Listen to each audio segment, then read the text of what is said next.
सहारा प्राम समय में आपका स्वागत है। मैं हूं अनुज शर्मा। बीजेपी महासचिव कैलाश विजयवर्गीय ने शाहरुख खान को देशद्रोही करार दिया है। शाहरुख खान ने सोमवार को कहा था कि देश में माहौल ठीक नहीं है। उन्होंने अवार्ड लौटाने वालों का समर्थन किया था। विजयवर्गीय ने ट्वीट के जरिए शाहरुख खान पर कहा है कि शाहरुख रहते हैं भारत में, लेकिन उनका मन हमेशा से पाकिस्तान में रहा है। उनकी फिल्में यहां करोड़ों कमाती हैं, पर भारत असहिष्णु उन्हें नजर आता है। विजयवर्गीय ने दूसरे ट्वीट में कहा कि ये देशद्रोह नहीं तो और क्या है, लेकिन कुछ ताकतें भारत के खिलाफ षड्यंत्र रच रही हैं। वहीं कांग्रेस महासचिव दिग्विजय सिंह ने ट्वीट के जरिए कहा है कि मोदी को इस मामले में शाहरुख खान से माफी मांगनी चाहिए। तो हम आपको बता दें कि फिल्म अभिनेता शाहरुख खान ने एक निजी टेलीविजन चैनल को दिए इंटरव्यू में कहा था कि देश का माहौल लगातार खराब हो रहा है और उन्होंने जो देश के विद्वान हैं, चाहे उसमें साइंटिस्ट हो, चाहे उसमें लेखक हो, साहित्यकार हो या फिल्म क्षेत्र से संबंध रखने वाले, फिल्म उद्योग से संबंध रखने वाले तमाम हस्तियां हो, जिन्होंने असहिष्णुता के मामले पर भारत सरकार के दिए तमाम अवार्ड्स को वापस किया है, शाहरुख खान ने अपने इस इंटरव्यू में उन लोगों का भी समर्थन किया था। जिस पर पलटवार करते हुए बीजेपी के महासचिव कैलाश विजयवर्गीय ने एक ट्वीट किया है जिसमें शाहरुख खान को देशद्रोही करार दिया है। उन्होंने कहा है कि शाहरुख खान रहते हैं हिंदुस्तान में, उनकी फिल्में यहां करोड़ों कमाती हैं, लेकिन शाहरुख खान का दिल हमेशा से पाकिस्तान में रहा है।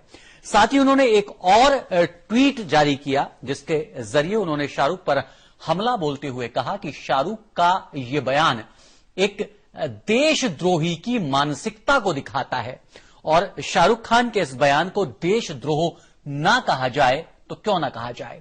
और इन कैलाश विजयवर्गीय के इस बयान को एक हथियार की तरह इस्तेमाल करते हुए एक बार फिर से कांग्रेस महासचिव दिग्विजय सिंह ने मोदी पर निशाना साधा है। उन्होंने प्रधानमंत्री नरेंद्र मोदी पर निशाना साधते हुए कहा है कि प्रधानमंत्री नरेंद्र मोदी को इस मामले में शाहरुख खान से माफी मांगनी चाहिए, क्योंकि शाहरुख खान एक भारतीय नागरिक हैं और साथ ही फिल्म उद्योग से जुड़ी हुई एक बड़ी हस्ती हैं। लेकिन सवाल सबसे बड़ा यह उठता है कि मोदी सरकार और खुद नरेंद्र मोदी जो लगातार विकास के नारों को आगे रखकर चुनाव लड़ते आए हैं, चाहे वो लोकसभा की बात हो, अब चाहे बिहार विधानसभा चुनाव की बात हो, हमेशा विकास के मुद्दे को ही आगे रखकर उन्होंने चुनाव लड़ा और विकास के एजेंडे पर ही वो आगे बढ़ रहे हैं। जैसा कि वो कभी डिजिटल इंडिया और मेक इन इंडिया के नाम लेते हैं। और उस पूरे मामले पर ज्यादा जानकारी देने के लिए हमारे साथ जुड़ चुके हैं समय संवाददाता आशुतोष भाटिया। आशुतोष, सबसे पहले जानना आपसे चाहेंगे कि शाहरुख खान ने जो इंटरव्यू दिया था उस इंटरव्यू में किन शब्दों का इस्तेमाल किया था कि खुद बीजेपी महासचिव को इस पर निशाना साधना पड़ा और आगे आकर एक ट्वीट के जरिए देशद्रोह जैसा शब्द एक भारतीय, न सिर्फ एक भारतीय नागरिक के लिए बल्कि फिल्म इंडस्ट्री से जुड़ी एक बड़ी हस्ती के लिए करना पड़ा? देखिए, सबसे पहले इस पूरे मामले में महत्वपूर्ण यह है कि शाहरुख खान ने जो बात कही थी सहिष्णुता बढ़ने की, उस पर विजयवर्गीय के बयान के बाद खुद बीजेपी ने अब आधिकारिक तौर पर प्रकाश जावड़ेकर ने यह कह दिया है कि ये बीजेपी का आधिकारिक बयान नहीं है, ये कैलाश विजयवर्गीय का निजी बयान है। पहली बात।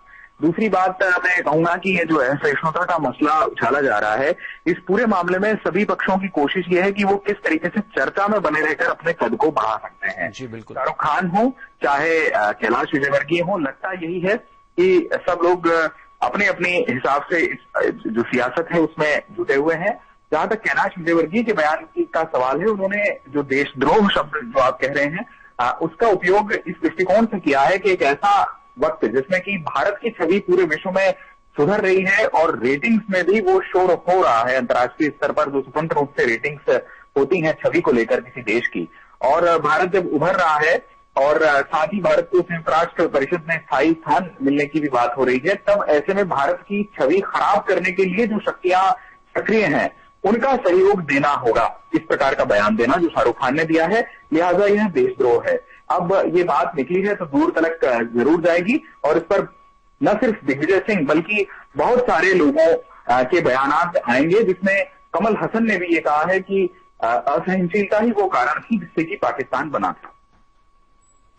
जी, जैसा कि आप कह रहे हैं कि देशद्रोह शब्द का इस्तेमाल इसलिए किया गया क्योंकि विश्व स्तर पर भारत की छवि सुधर रही है। उधर बीजेपी की ओर से बयान आता है कि ये पार्टी का आधिकारिक बयान नहीं है, ये कैलाश विजयवर्गीय का एक निजी बयान है, उनका व्यक्तिगत दृष्टिकोण ऐसा है। लेकिन कैलाश विजयवर्गीय बीजेपी के महासचिव हैं। और दूसरी ओर यदि बात करें कि नरेंद्र मोदी हमेशा विकासवादी राजनीति की बात करते आए हैं, वो विकास को ही के एजेंडे को आगे रखकर आगे बढ़ रहे हैं। आपको नहीं लगता है कि बीजेपी के तमाम ऐसे नेता, चाहे उसमें साध्वी प्राची हो और अब चाहे कैलाश विजयवर्गीय हो, इनके ऐसे बयान नरेंद्र मोदी की उस छवि को कहीं ना कहीं क्षति पहुंचाते हैं जिसमें लोकसभा चुनाव के दौरान देश की जनता उनमें एक विकास पुरुष को ढूंढती थी? देखिए, इतना जरूर है कि ये सारे जो बयानात हैं उनसे सरकार की छवि, सरकार की कोशिश ये होती है या किसी भी पॉलिटिकल पार्टी की कोशिश ये होती है कि वो सभी तबकों को एड्रेस कर ले। इसलिए एक तरफ जहां इस प्रकार के बयान दिए जाते हैं या दिलवाए जाते हैं उन पर बर्खास्त होता है, वहीं दूसरी तरफ ये भी कह दिया जाता है कि उनका आधिकारिक बयान नहीं है, ताकि दोनों तरीकों से उसको परिभाषित किया जा सके अपनी सुविधा के आधार पर। इतना जरूर है कि नरेंद्र मोदी की जो राजनीति है या जिस हिसाब से वो आगे बढ़ रहे हैं उसमें एक स्पीड ब्रेकर का काम जरूर करते हैं इस तरह के बयानात जब भी दिए जाते हैं और मुद्दों से ध्यान भटकता है, जिससे कि विपक्ष को भी मुद्दे मिलते हैं और सरकार की छवि खराब होती है। लेकिन महत्वपूर्ण यह भी है कि आखिरकार एक ऐसे देश में जिसमें कि शाहरुख खान को इतना सुपरस्टार बनाया गया और उनकी ऐसा कतई नहीं है कि अगर वो सुपरस्टार बने हैं वो सुपरस्टार इसलिए बने हों क्योंकि वो किसी मेजॉरिटी कम्युनिटी से बिलोंग करते हैं। बावजूद इसके शाहरुख खान को ये कहने की जरूरत क्यों पड़ी कि भारत में असहिष्णुता बढ़ रही है?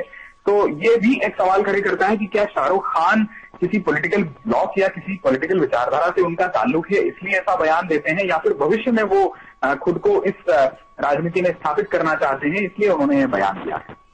जी आशुतोष।